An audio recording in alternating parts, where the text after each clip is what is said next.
आइए समझते हैं यशोधरा को। निज बंधन को संबंध सयत्न बनाऊं, कहे मुक्ति भला किस लिए तुझे मैं पाऊं। यशोधरा कह रही है कि निज बंधन को संबंध सयत्न बनाऊं।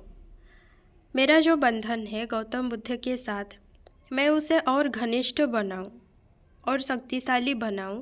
कहे मुक्ति भला किस लिए तुझे मैं पाऊं। भला मुझे भव सागर से मुक्ति क्यों चाहिए। मुझे मेरा जो संबंध है उसे और घनिष्ठ बनाना है, उसे और सयत्न बनाना है, यत्न के सहित उसे और घनिष्ठ बनाना है।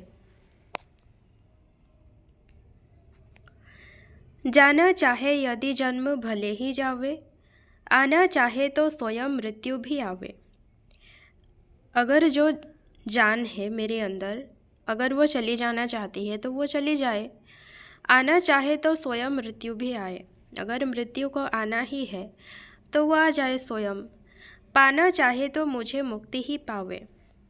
अगर मुक्ति मुझे ही पाना चाहती है, अगर मुझे भवसागर से मुक्ति मिल ही जाती है तो मिल जाए। मेरा तो सब कुछ वही मुझे जो भावे। मुझे जो कुछ भाता है वो सब कुछ मेरा ही तो है। मैं मिलन शून्य में विरह घटा सी छाऊं। मैं मिलन शून्य में विरह घटा सी छाऊं। मिलन रूपी आकाश में शून्य में मैं विरह घटा सी छाऊं, विरह रूपी घटा की तरह छाऊंगी। कह मुक्ति भला किस लिए तुझे मैं पाऊं। भला मैं किस लिए मुक्ति चाहूं, मैं किस लिए भवसागर से मुक्ति पाऊं। माना ये खिलते फूल सभी झड़ते हैं, जाना ये दाड़िम आम सभी सड़ते हैं। यशोधरा कह रही है कि ये जो खिले हुए फूल हैं ये एक ना एक दिन झड़ जाएंगे।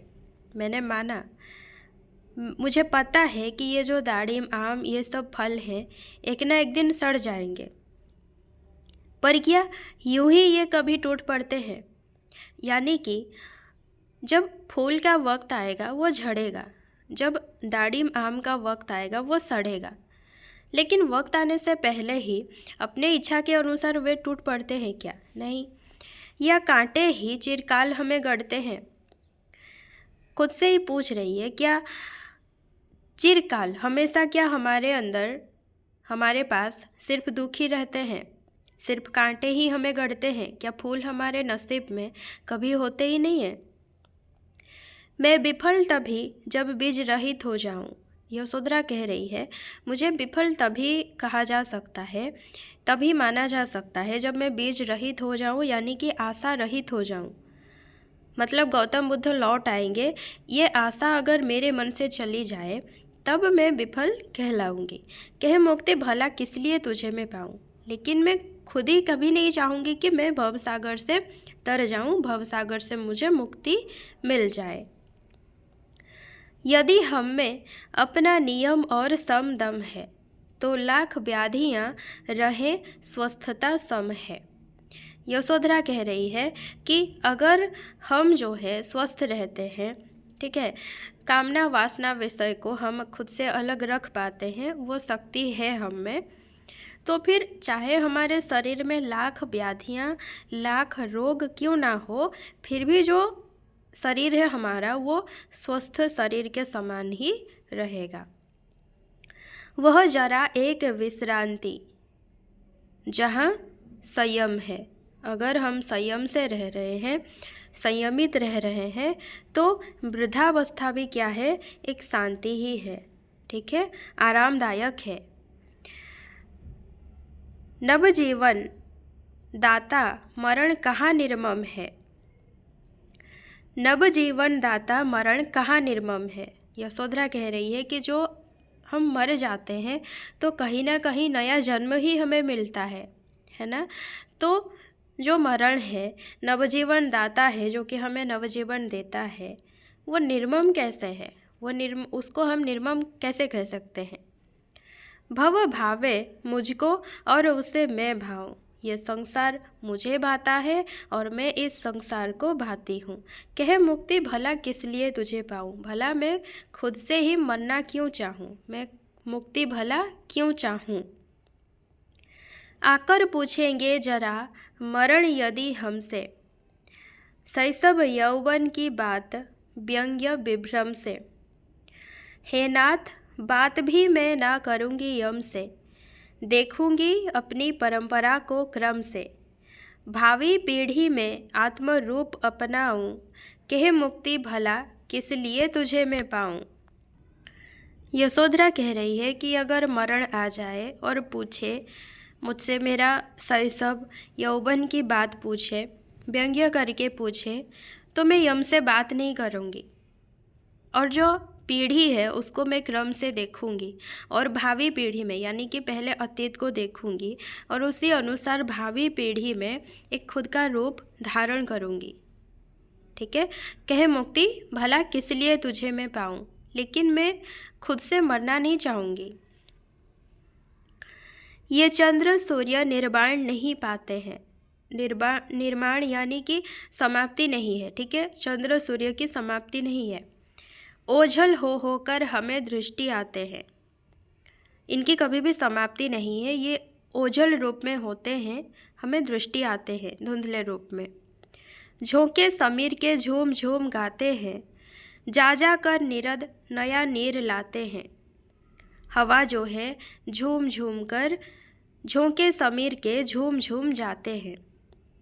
हवा झूमते रहते हैं, जा जा कर निरद नया नीर लाते हैं। हवा बहती रहती है और जो बादल हैं इनमें से बारिश बहती रहती है।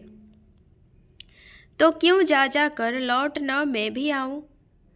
तो यशोधरा कह रही है कि अगर मैं मर भी जाती हूँ तो मैं फिर से जन्म भी तो पा सकती हूँ, मैं फिर से लौट भी तो सकती हूँ, लेकिन मैं खुद से क्यों चाहूँ मरना। अगर मृत्यु ले जाए तो सही है, लेकिन फिर से मैं आ भी जाऊँगी। कह मुक्ति भला किस लिए तुझे पाऊँ, भला मैं मुक्ति को किस लिए चाहूँ, खुद से क्यों चाहूँ। जैसे कि अगर अपना कोई प्रिय अपने पास नहीं रहता है तो ऐसा लगता है कि मैं उसके बिना मर जाऊँगी। हम ऐसा सोचते हैं कि हे भगवान हमें भी उठा लीजिए क्योंकि मैं उसके बिना जी नहीं सकती। लेकिन यहाँ यशोधरा का जो हालत है वो अलग ही है। वो नहीं चाहती कि वो मतलब उसका मन ये नहीं कह रहा है कि वो भी मर जाए। ठीक है, वो भी संसार से मुक्ति पा ले। उसके मन में बस एक आशा है कि गौतम बुद्ध लौट कर आएंगे और उसी आशा में वो जीना चाहती है, वो मरना नहीं चाहती है। रस एक मधुर ही नहीं अनेक विदित है, यानी कि सिर्फ एक मधुर रस ही नहीं है। ऐसा नहीं है कि बस हमें सुख ही मिले, बहुत अनेक रस हैं दुनिया में। कुछ स्वादु हेतु, कुछ पथ्य हेतु समुचित हैं। कुछ रस हम अपने स्वाद के लिए अच्छे लगते हैं, कुछ ऐसे होते हैं कि जिन्हें हम अपने जीवन पथ पर व्यवहार कर सकते हैं। भोगे इंद्रिय जो भोग विधान विहित है, अपने को जीता जहाँ वहीं सब जीत है। भोगे इंद्रिय जो भोग विधान विहित है, जो विधान में विहित है, जो संसार में जो भोग निहित हैं उसे इंद्रिय भोगेंगे, क्योंकि वे इंद्रियों के लिए ही बनाए गए हैं, इंद्रियों के भोगने के लिए ही बनाए गए हैं वे रस, तो इंद्रिय भोगेंगे उन्हें।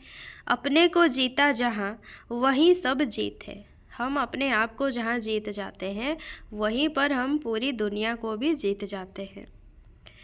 निज कर्मों की ही कुशल सदैव मनाऊं, कह मुक्ति भला किस लिए तुझे मैं पाऊं। निज कर्मों की ही कुशल सदैव मनाऊं, अपने ही कर्म से मैं हमेशा खुश रहूं। तो फिर मैं खुद से ही मरना क्यों चाहूं, मुझे मुक्ति भला क्यों चाहिए। होता सुख का क्या मूल्य जो ना दुख रहता। यशोधरा कह रही है कि अगर दुख नहीं रहता तो सुख का भला मूल्य ही क्या रहता। प्रिय हृदय सदैव हो तपस्ताप क्यों सहता।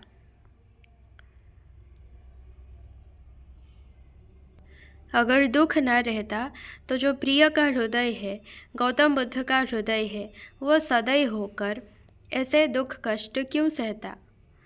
मेरे नयनों से नीर न यदि यह बहता, तो शुष्क प्रेम की बात कौन फिर कहता। यशोधरा कह रही है जैसे अगर दुख नहीं होता तो सुख का मूल्य ही क्या होता, वैसे ही अगर मेरी आँखों से आंसू ना निकलते तो शुष्क प्रेम होता क्या है, इसकी बात क्या है, ये कैसा होता है, इसके बारे में कहता ही कौन, पता कैसे चलता। रह दुख प्रेम परमार्थ दया में लाऊं,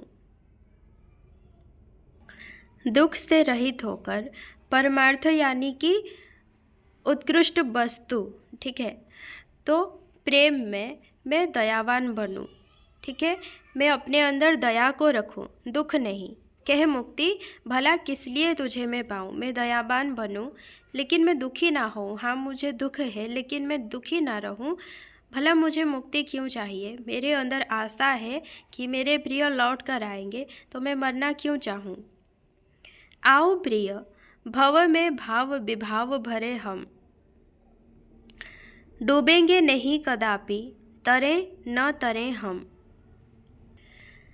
गौतम बुद्ध को संबोधित करती है कि आओ प्रिय भव में, संसार में हम भाव विभाव भरें, लेकिन इस संसार में हम डूबेंगे नहीं, ठीक है, डूबेंगे नहीं कदापि तरे न तरे हम संसार से तरे जाएं या फिर ना तरें, लेकिन इसमें हम डूबेंगे नहीं, इसमें हम भाव विभाव भरेंगे। कैवल्य काम भी काम स्वधर्म धरे हम, संसार हेतु सत बार सहर्ष मरे हम। कैवल्य यानी कि निसंग भाव, निसंग भाव भी एक काम है। स्वधर्म धरे हम अपना धर्म धारण करके संसार हेतु, संसार के लिए हम हर्ष के साथ सहर्ष 100 बार मरें, 100 बार मरें, डूबेंगे नहीं लेकिन तरे ना तरे हम। तुम सुनो क्षेम से प्रेम गीत में गाऊं।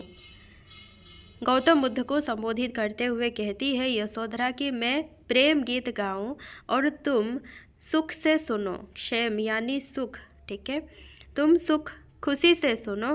कह मुक्ति भला किस लिए तुझे पाऊं। इतनी सारी आशाएं हैं यशोधरा के मन में कि गौतम बुद्ध आएंगे तो वो दोनों भाव विभाव भरेंगे संसार में, वे दोनों अपना धर्म धारण करके, खुद का धर्म धारण करके संसार के लिए सहर्ष 100 बार मरेंगे।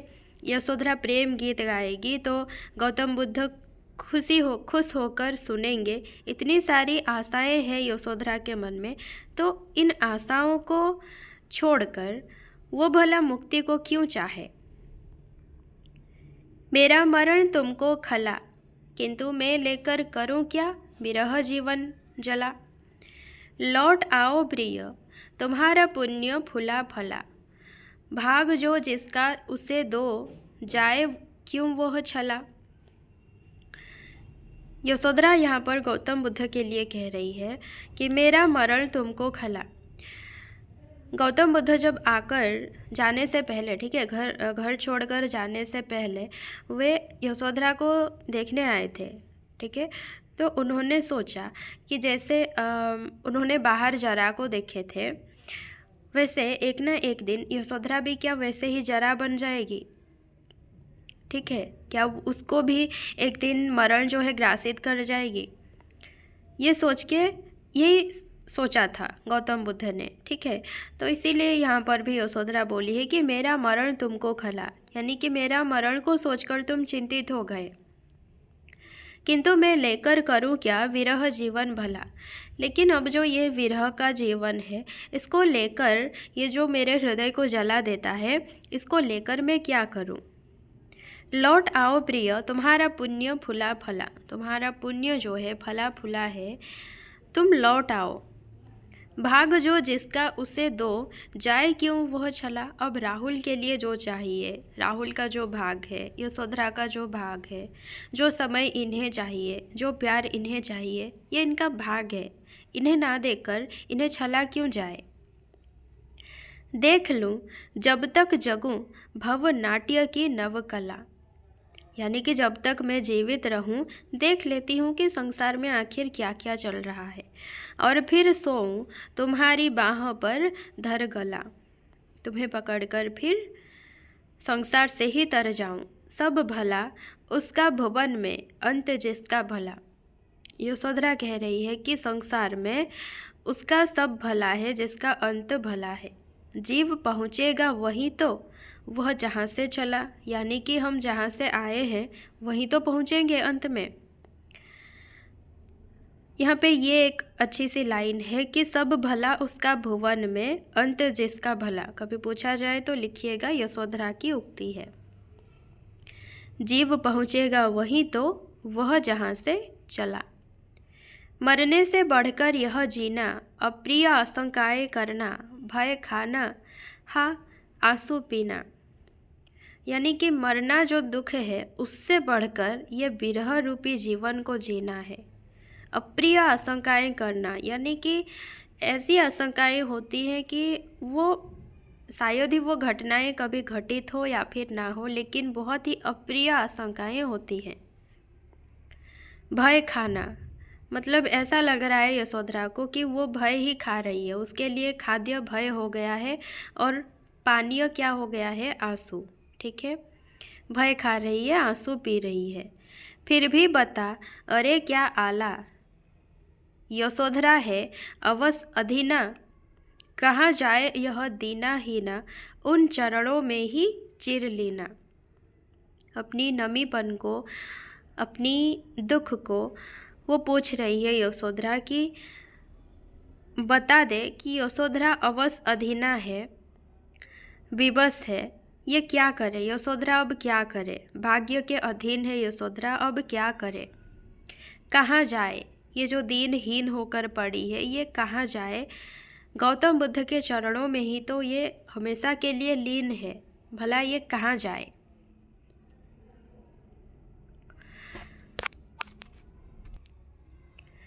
ओहो कैसा था वो सपना, देखा है रजनी में सजनी, मैंने उनका तपना।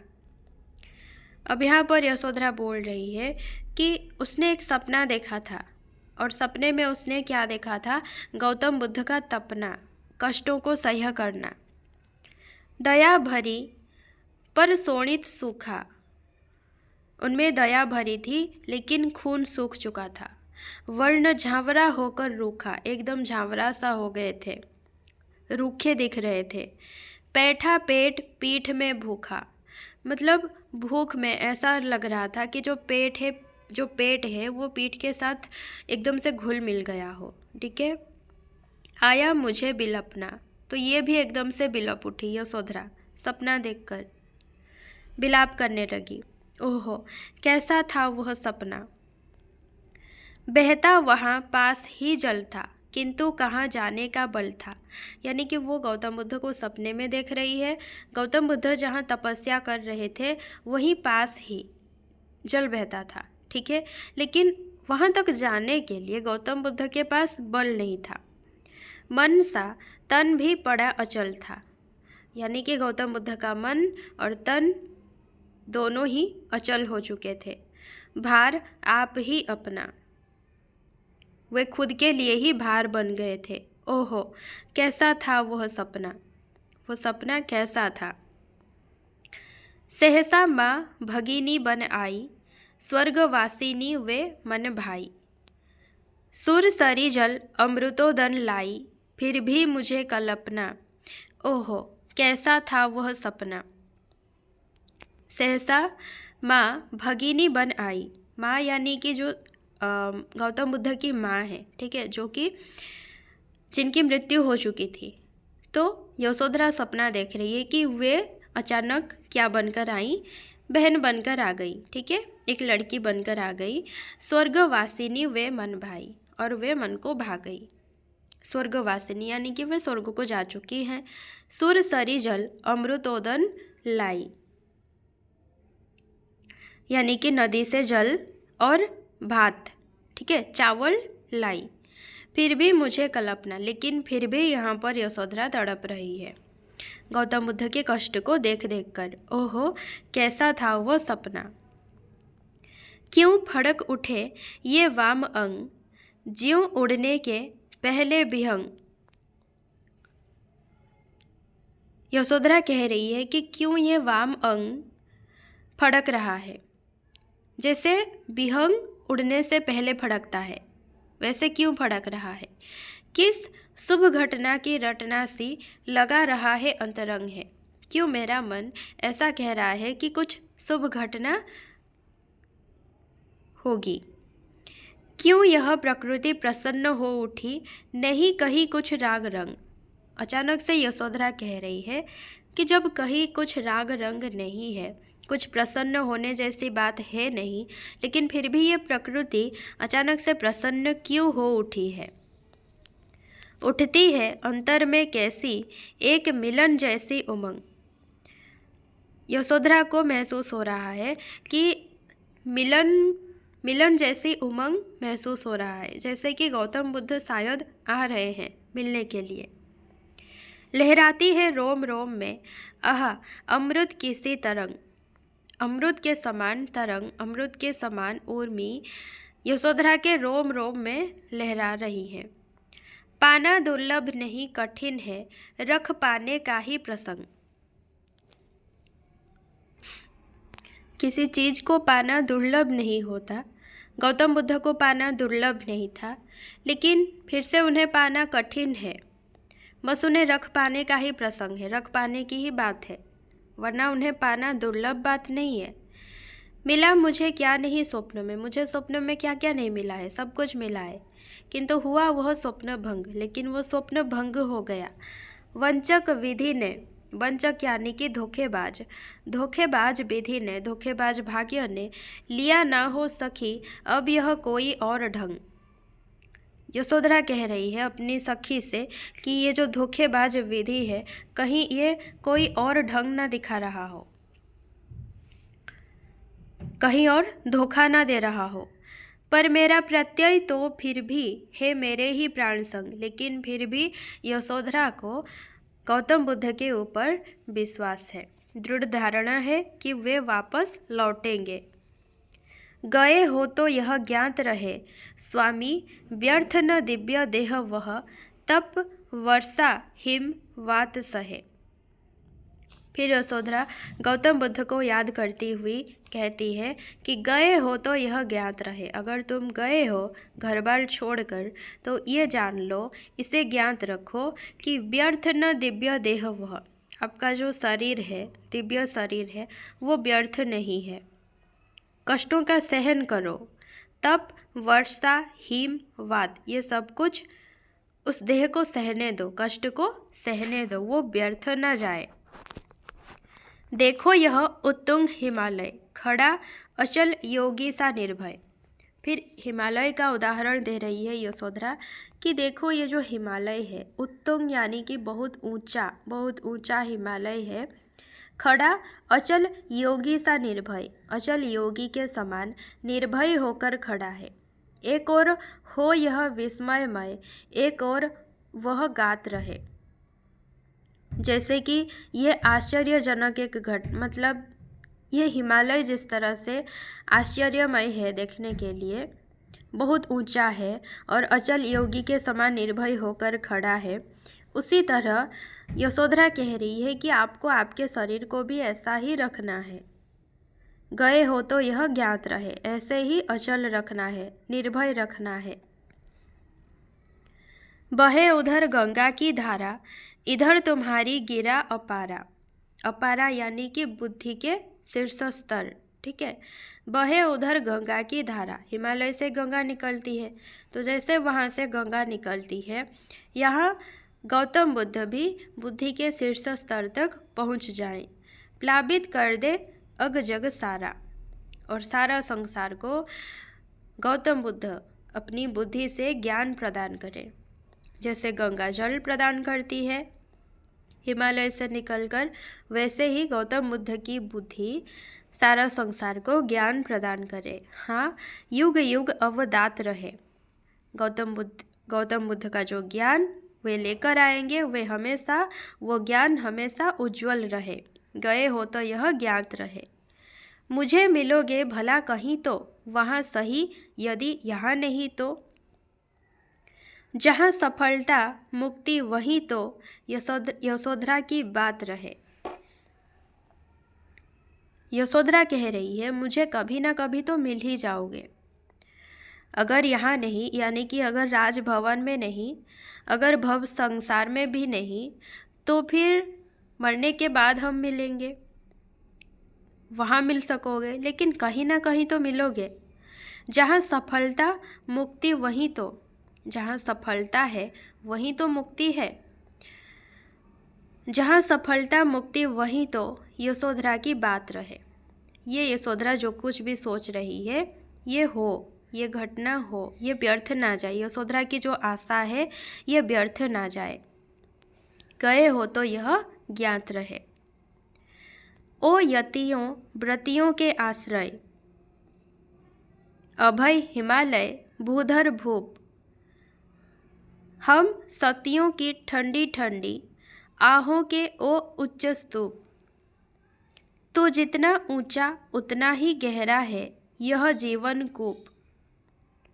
अब हिमालय के तरफ देखकर, हिमालय के बारे में सोचकर यशोधरा क्या कह रही है कि ओ यतियों व्रतियों के आश्रय, यति व्रतियों का आश्रय स्थल हिमालय, अभय हिमालय भय रहित हिमालय, भूधर भूप पहाड़ के समान राजा, ठीक है।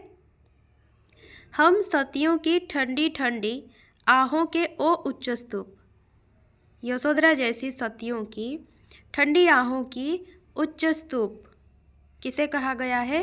हिमालय। तू जितना ऊंचा उतना ही गहरा है यह जीवन कूप, यानी कि हिमालय जितना ऊंचा है उतना ही गहरा है जीवन कूप। जीवन रूपी यह कूप उतना ही गहरा है जितना हिमालय ऊंचा है। किंतु हमारे पानी का भी होगा तू ही साक्षी रूप, लेकिन हमारे जो अश्रु हैं उनका भी साक्षी कौन होगा? हिमालय। चाहे तुम संबंध ना मानो स्वामी, किंतु ना टूटेंगे ये तुम कितना ही तानो। मतलब कुछ भी हो जाए, अगर गौतम बुद्ध यशोधरा के साथ संबंध को ना भी माने तो भी जो डोर बंध गई है वो टूटेगी नहीं। पहले हो तुम यशोधरा के, पीछे होगे किसी परा के। परा यानी आत्मज्ञान, ठीक है। पहले तो तुम यशोधरा के हो, फिर चाहे तुम मुक्ति का बन जाओ, चाहे ज्ञान का बन जाओ, चाहे आत्मबल का बन जाओ, लेकिन पहले तुम यशोधरा के हो। मिथ्या भय है जन्म जरा के, इन्हें ना उनमें सानो। जन्म मरण का जो भय है इसे यशोधरा मिथ्या बोली है, ठीक है। इन्हें ना उनमें सानो, यानी कि ये जो बंधन है इस बंधन में उस भय को मत घुल मिलाओ, चाहे तुम संबंध ना मानो। देखूं एकाकी क्या लोगे, गोपा भी लेगी तुम दोगे। यानी कि जो कुछ पहले से ही यशोधरा बोली है कि जो कुछ भी गौतम बुद्ध का है उसमें यशोधरा का भी भाग है। तो देखो एकाकी क्या लोगे, गोपा भी लेगी तुम दोगे, ठीक है। मेरे हो तो मेरे होगे, भूले हो पहचानो, यानी कि भूल भटक गए हो पहचानो, गोपा तुम्हारी है, ये संबंध हमारा है, ये अटूट संबंध है, इसे पहचानो, चाहे तुम संबंध ना मानो। बधू सदा मैं अपने वर की, मैं हमेशा अपने वर की बधू हूँ, पर क्या पूर्ति वासना भर की, लेकिन सिर्फ वासना की पूर्ति के लिए ही हूँ क्या। सावधान हाँ निज कुलधर की जननी मुझको जानो, मैं सिर्फ वासना पूर्ति के लिए ही अपने वर की बधू नहीं हूँ, अपने कुलधर की जननी मुझे मानो, ठीक है। चाहे तुम संबंध ना मानो, मैं तुम्हारे कुलधर की जननी हूँ, तुम्हारे उत्तराधिकारी की जननी हूँ, मैं सिर्फ वासना पूर्ति के लिए बधू नहीं हूँ। रोहिणी हाय यह वह तीर बैठते आकर जहाँ वे धर्म धन ध्रुव धीर। धर्म धन ध्रुव धीर यहाँ पर गौतम बुद्ध के लिए यशोधरा बोली है, और रोहिणी नदी को दिखाती हुई बोलती है कि रोहिणी हाय यह वह तीर। रोहिणी नदी के किनारे गौतम बुद्ध बैठते थे, ठीक है, तो यशोधरा याद कर रही है। मैं लिए रहती विविध पकवान भोजन खीर, वे चुगाते मीन मृग खग हंस केकी कीर। कीर यानी तोता। यशोधरा कह रही है, रोहिणी नदी के किनारे गौतम बुद्ध जाकर बैठते थे। यशोधरा उनके लिए तरह तरह के पकवान भोजन खीर लेकर जाती थी और गौतम बुद्ध वहाँ पर खाना देते थे। किन्हें? मीन को, मृग को, खग को, हंस, केकी और कीर को। ठीक है, दाना देते थे। पालता है तात का व्रत आज राहुल वीर। और वहाँ पर आज राहुल क्या कर रहा है? जो दाना गौतम बुद्ध दिया करते थे वो राहुल दे रहा है। तो यशोधरा बोल रही है देखकर कि तात का जो व्रत है, जो पिता का व्रत है, जो पिता का धर्म है, वो आज राहुल पाल रहा है। लो इसे जब तक न लौटे वे ललित गंभीर। जब तक गौतम बुद्ध लौट नहीं आते हैं तब तक ये काम राहुल ही करता रहे। कुटिल गति भी गण्य तेरी धन्य निर्मल नीर। रोहिणी की धारा के लिए बोल रही है, निर्मल धारा के लिए, जल के लिए, कि कुटिल गति भी गण्य तेरी, प्रतिष्ठित है, पूज्य है तेरी कुटिल गति भी। बार दूं मैं इस झलक पर मंजू मुक्ता हीर। मंजू यानी सुंदर, सुंदर मुक्ता हीरा में इस झलक पर वार दूं, न्यौछावर कर दूं। बह चली लोकार्थ ही तू पहन पावन चीर। पवित्र वस्त्र पहनकर तू लोगों की भलाई के लिए चल पड़ी है, बह चली है। रह गया दो बूंद देकर यह असक्त शरीर। यानी कि यशोधरा की आंसू अब बंद है।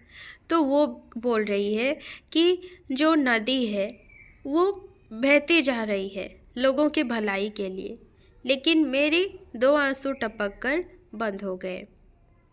मतलब ये जो अशक्त शरीर है, दुर्बल शरीर है मेरा, बस दो बूंद ही बहाकर रह गया।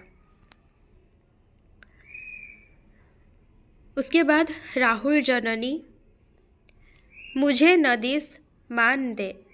नदीस नदियों का ईश्वर, रोहिणी नदी के लिए ही बोल रही है यशोधरा, मुझे नदीस मान दे, मुझे सम्मान दे। नदी प्रदीप दान ले, और ये प्रदीप मैं दे रही हूँ, दान ले। तुझे और क्या दूँ, थोड़ा भी आज बहुत तू मान ले।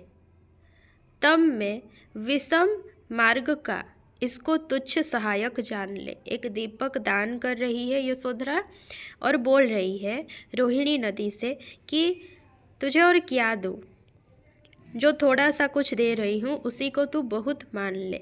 ठीक है, तब मैं विषम मार्ग का, जब अंधकार होगा, जब विषम मार्ग होगा, पता नहीं चल रहा होगा मार्ग किधर है क्या है, तब इस प्रदीप को, इस दीपक को तुच्छ छोटा सा सहायक जानना।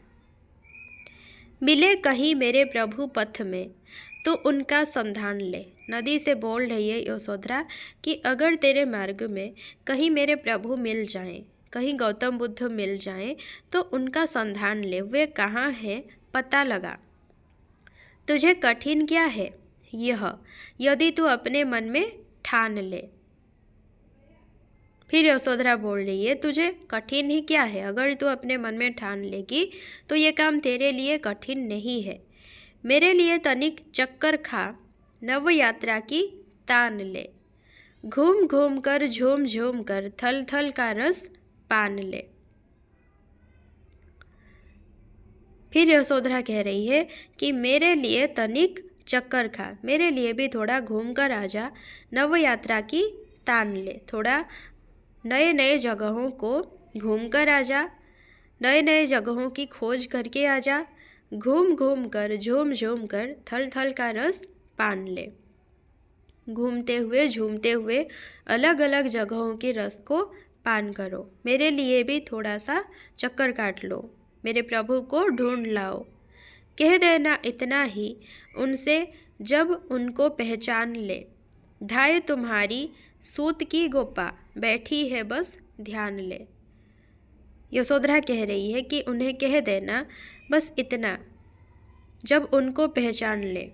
अगर तुम उनको पहचान जाओगी तो बस इतना कहना कि धाय तुम्हारे सूत की गोपा। धाय यानी धाई माँ, ठीक है, यानी कि तुम्हारे पुत्र को जो पालन कर रही है गोपा यशोधरा, वो बैठी है ध्यान लेकर। तुम लौट कर आओगे, ये ध्यान लेकर बैठी है, बस इतना बता देना। जल के जीव हैं माँ मीन, नयन तेरे मीन से हैं, सजल भी क्यों दीन। अब यहाँ पर राहुल बोल रहा है यशोधरा को कि माँ देखो, जल के जीव हैं मीन यानी कि मछली, और राहुल यशोधरा के आँखों के बारे में बोल रहा है कि नयन तेरे मीन से है, यानी कि यशोधरा की आँखें मछली की तरह है और सजल भी हैं, ठीक है। उसी के साथ दीन भी, दुखी भी। पद्मिनी सी मधुर मृदु, तू किंतु है क्यों छीन, लेकिन तुम दुर्बल क्यों हो। पद्मिनी सी मधुर मृदु, तू किंतु है क्यों छीन। कमल की नाल की तरह कोमल हो, फिर भी तुम दुर्बल क्यों हो। मन भरा है किंतु तन क्यों हो रहा रसहीन। राहुल पूछ रहा है तुम्हारा मन तो भरा है, लेकिन तुम्हारा तन रसहीन क्यों लग रहा है, क्यों हो रहा है। अम्ब तेरा स्तन्य पीकर हो गया मैं पीन, पीन यानी पुष्ट। राहुल बोल रहा है मैं तुम्हारा दूध पीकर मैं हृष्ट पुष्ट हो गया हूँ। दूध दुग्ध तन मुझ में, पिता में मुग्ध मन है लीन। तेरा दुग्ध पीकर मैं हुष्ट पुष्ट हो गया हूँ, तो सबल शरीर मुझ में है, लेकिन तेरा जो मन है वो पिता के पास ही मुग्ध है, उन्हीं के पास लीन हो गया है। हाय क्या तू त्याग पर ही है यहाँ आसीन। अपने माँ से पूछ रहा है कि क्या तुम सिर्फ त्याग करने के लिए ही यहाँ पर हो। धिक मुझे कह क्या करूँ मैं, हूँ सदैव अधीन। राहुल कह रहा है मुझे धिक्कार है कि मैं क्या कर सकता हूँ, मैं हमेशा अधीन हूँ। फिर यशोधरा यहाँ पर बोल रही है लाल मेरे बाल, साले सूद मुझे प्राचीन, यानी कि जो अतीत की स्मृतियाँ हैं वे मुझे काट रही हैं, पीड़ा पहुँचा रही है। भय नहीं साहित्य तेरा प्राप्त नित्य नवीन। लेकिन अब राहुल जो नया नया रोज सीख रहा है, इन सब के लिए भय नहीं है, लेकिन जो अतीत की खुशियाँ हैं, जो स्मृतियाँ हैं, ये सब यशोधरा को काट रही है। राहुल बोल रहा है मात मैं भी तो सुनो कैसी है वो मुक्ति। मुक्ति के बारे में राहुल प्रश्न कर रहा है, तो यशोधरा बोल रही है पुत्र पिता से पूछना और उन्हीं से युक्ति, उन्हीं के साथ युक्ति तर्क करना, उन्हीं से पूछना। तू केवल कंथक कसवा दे अम्ब अभी चढ़ जाऊं। राहुल कह रहा है कंथक को सजा दो, जो घोड़ा है कंथक उसको सजा दो, मैं अभी चढ़कर जाता हूँ। मुक्ति बड़ी या मेरी माता पृष्ठ पिता से आऊँ, मैं पिता से पूछ आऊँ कि मुक्ति बड़ी है या मेरी माता बड़ी है। ना रो कभी भी क्यों ना रहे वे, कहीं भी क्यों ना रहे वे, ठहर उन्हें धर लाऊं। राहुल यशोधरा को कह रहा है मत रो, चाहे वे कहीं भी हों, मैं उन्हें पकड़ लाऊंगा। नहीं चाहता मैं वह कुछ भी जिसमें तुझे ना पाऊं। राहुल को ऐसा कुछ भी नहीं चाहिए जिसमें यशोधरा ना हो। कहाँ मिलेगी मुक्ति बता दो, उसे जीतने जाऊं। राहुल पूछ रहा है मुक्ति कहाँ मिलेगी ये बस बता दो, मैं उसे जीतने के लिए जाऊंगा।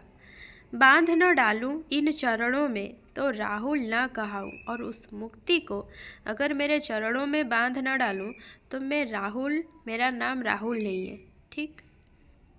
यशोधरा कह रही है बेटा बेटा नहीं जानती मैं रोऊं या गाऊं, हंसूं या दुखी हो जाऊं मैं नहीं जानती। आ मेरे कंधों पर चढ़ जा, तुझको भी न गवाऊं। मेरे कंधे पर चढ़ जा, तुझे भी क्यों न गवाऊं। अगर मैं गाऊं तो तुझे भी गवाऊं, तुझे भी गाना पड़ेगा। अम्ब पिता के ध्यान में बिसरा तेरा ज्ञान। राहुल बोल रहा है, पिता को ध्यान करके, पिता को याद करके तुम्हारा ज्ञान, तुम अपने ज्ञान को भूल बैठे हो। भूल गई तो आपको बस उनको पहचान, यानी कि तुम खुद को भी भूल चुकी हो, बस गौतम बुद्ध को पहचान रहे हो, याद कर रहे हो, खुद को भूल चुके हो, ज्ञान भी भूल चुके हो। अपने को खोकर उन्हें खोज रही तू आज, और आत्मरत हैं उधर वे तेरे अधिराज। अधिराज यानी कि सम्राट। राहुल बोल रहा है यशोधरा से कि तुम खुद को खोकर उन्हीं को खोज रही हो, लेकिन वे खुद में ही रत हैं, आत्मरत हैं। जो तेरे सम्राट हैं, तेरे पति हैं, वे खुद में ही रत हैं, खुद में मग्न हैं।